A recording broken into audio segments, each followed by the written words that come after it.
ఈ రోజే డౌన్లోడ్ చేయండి. మీ ఫేవరెట్ షోస్ చూడండి. ఏంటత్త గుర్తుందా?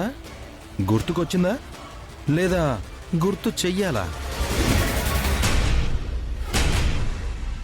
వెంకీ, జరిగిపోయిన దాని గురించి ఎందుకు నాన్న?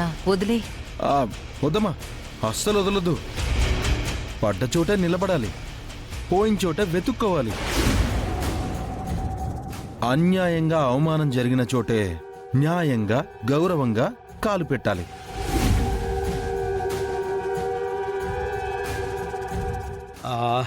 మనవడా, మీ అమ్మ చెల్లి ఇప్పుడు లోపల అడుగు పెట్టడానికి ఎవరూ అడ్డు చెప్పే అవసరం గాని అధికారం గాని లేకుండా చేశావు కదా.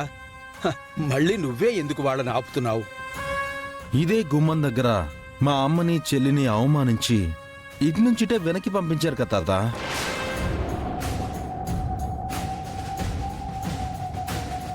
ఆ అవమానానికి సమాధానంగా ఛాలెంజ్ గెలిచి చూపించాను కదా. ఛాలెంజ్ గెలిస్తే మా అమ్మని చెల్లిని అవమానించిన చోటే గౌరవంగా స్వాగతం పలకాలని కూడా చెప్పాను కదా తాత. రేపు ఇదే గుమ్మంలో మా అమ్మ తాంబూలం పళ్ళెంలో నువ్వడిగిన పసిడి తాలితో నిలబడుతుంది. హారతి పట్టించి ఆహ్వానించడానికి రెడీగా ఉండండి.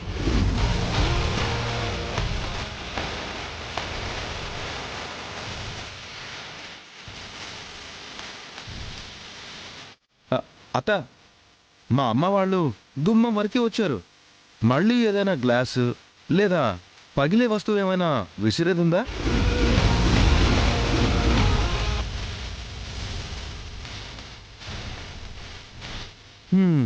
ఏం కదా మామ, మా అమ్మ చెల్లిని ఈసారి నిజంగానే నాకు తెలిసే తీసుకొచ్చా.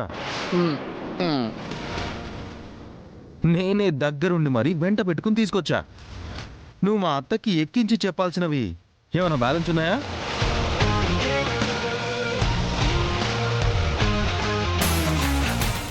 ఉంటే చెప్పు. ఏంటత్తా, ఏం మాట్లాడవేంటి? ఎప్పుడు చూసినా ఒక పాఠం ఎత్తుకుంటావు కదా, కూని కోరు కుటుంబం అని. మరి ఇప్పుడేంటి ఇంత సైలెంట్ అయిపోయావు? ఓ, నేను చేసిన ఛాలెంజ్లో గెలిచానని నీకు మాట రావట్లేదా? లేక మళ్ళీ ఏమైనా ప్లాన్ చేసావా?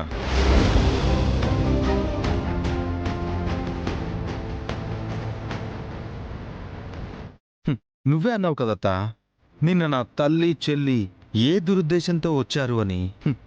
ఇప్పటికైనా అర్థమైందా?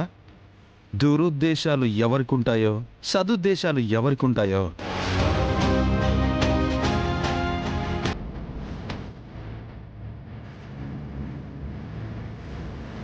నాన్న వెంకీ, ఎందుకిప్పుడు ఇవన్నీ మాట్లాడుతున్నావు? జరగాల్సిన కార్యక్రమాలు పూర్తి చేద్దాం నాన్న. నువ్వు కోడలు నిండు నూరేళ్లు చల్లగా ఉండాలని చేసుకునే పండగ ఇది. ఇలా ఒకరిని ఒకరు మాటలు అనుకోవడం పద్ధతి కాదు నాన్న. చూసావత్తా మా సంస్కారం? విన్నావా మా అమ్మ మాటలు?